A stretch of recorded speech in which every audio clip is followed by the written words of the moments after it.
Muito bem, irmãos, graça e paz, bom dia. Hoje é dia 14 de abril de 2021 e na minha devocional dessa manhã, Deus falou muito ao meu coração e eu senti o desejo de compartilhar com vocês. E a palavra é Atos, capítulo 13, versículo 15, que fala assim: Depois da leitura da lei e dos profetas, os chefes da sinagoga lhe mandaram dizer: Irmãos, se vocês têm uma mensagem de encorajamento para o povo, falem.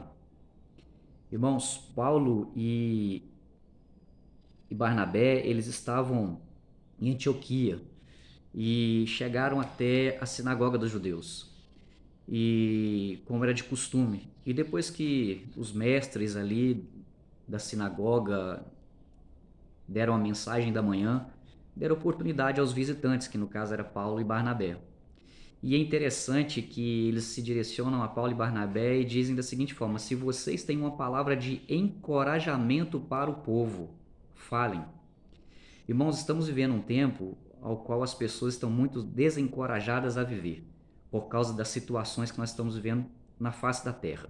Pandemia, muitas catástrofes naturais, muita guerra, muitas ameaças, muitas crises financeiras, enfim, as pessoas estão buscando palavras de encorajamento, estão buscando psicólogos, coaches, enfim, estão buscando todos os meios para que elas consigam sobreviver em paz sobre a face da terra, para que elas consigam sobreviver motivadas, estão procurando motivação para viver. E a palavra que Paulo entende como uma palavra de encorajamento não tem nada a ver com o que nós temos ouvido em muitas igrejas, em muitas mensagens nos últimos dias. Estão dando falsas palavras de encorajamento. Irmãos, nós temos que entender, nós que somos cristãos, essa mensagem é destinada a cristãos e não cristãos, mas nós que somos cristãos, nós temos por encorajamento a esperança da vida eterna. É tanto que Paulo, aqui no versículo 38 do mesmo capítulo, ele fala assim: olha só a palavra introdutória de encorajamento para o povo que Paulo traz. Portanto, meus irmãos, quero que saibam que mediante Jesus é proclamado o perdão do pecado de vocês. Por meio dele, todo aquele que crê é justificado de todas as coisas das quais não podiam ser justificados pela lei de Moisés. Cuidem, para que não aconteça o que disseram os profetas. Olhem, escarnecedores, admirem-se e pereçam, pois no dia de vocês farei algo em que vocês jamais creriam se a vocês fossem contado.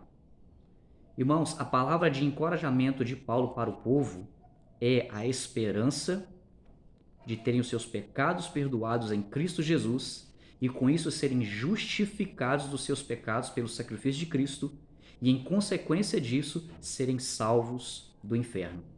Essa é a palavra de encorajamento.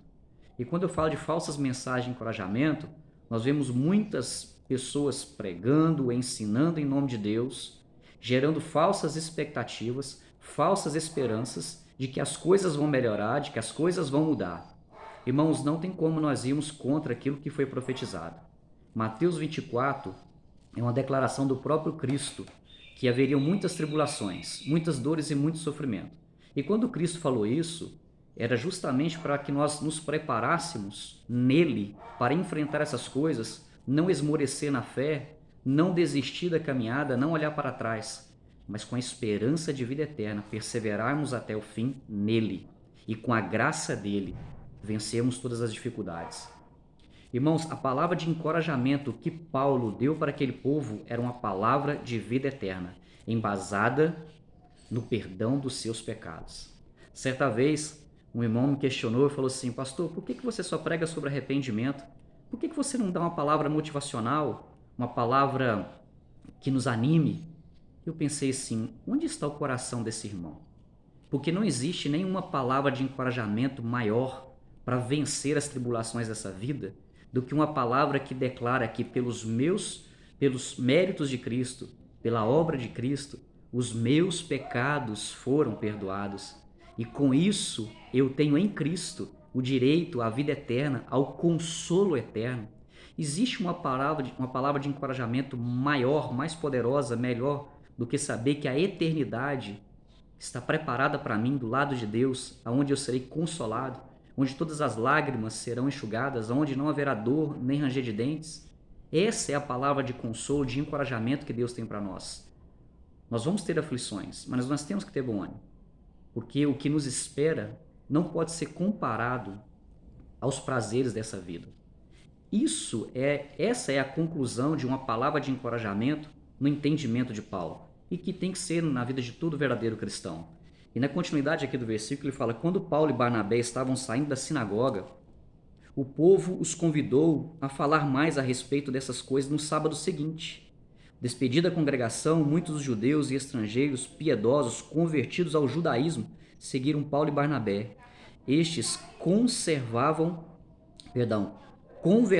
com eles, recomendando-lhes que continuassem na graça de Deus. Aí no versículo 48 fala assim: ouvindo isso, os gentios, nós, gentios, que não somos judeus, alegraram-se e bendisseram a palavra do Senhor, e creram todos que haviam sido designados para a vida eterna.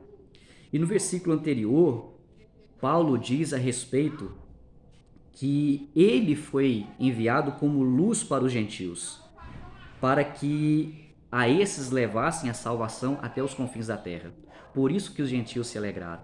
Irmãos, nós, com relação à questão geográfica, com o epicentro sendo Jerusalém, nós estamos nos confins da terra, nós aqui no Brasil.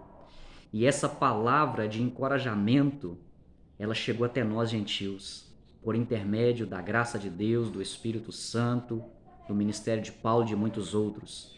Então a palavra de encorajamento que eu tenho para você é a mesma palavra de encorajamento que Paulo deu para os gentios e para os judeus naquela época. É a palavra que em Cristo temos os nossos pecados perdoados. Mesmo se as coisas não melhorarem, mesmo que as coisas não mudem, mesmo que permanecemos sofrendo, conforme diz Romanos capítulo 5, versículo 1, a tribulação, ela produz perseverança. A perseverança produz a transformação do caráter. E a transformação do caráter produz a esperança. Que esperança? A esperança de vida eterna. Então, a palavra que eu tenho para você de encorajamento é: permaneça em Cristo, esteja em Cristo, confie em Cristo, que o que Ele prometeu, a vida eterna, é muito melhor do que qualquer momento de satisfação, de refrigério nessa terra. Arrependa-se dos seus pecados, entregue a sua vida para Cristo, com a sua graça, permaneça nele e você será consolado eternamente, porque isso aqui é passageiro e nós estamos só de passagem. A nossa vitória está na eternidade. Se encoraje em Cristo. O que Ele prometeu, Ele é fiel para cumprir. E Ele prometeu vida eterna, salvação, perdão dos nossos pecados. Creia nele e será salvo pela graça. Deus te abençoe e te guarde. Até a próxima. Abraço.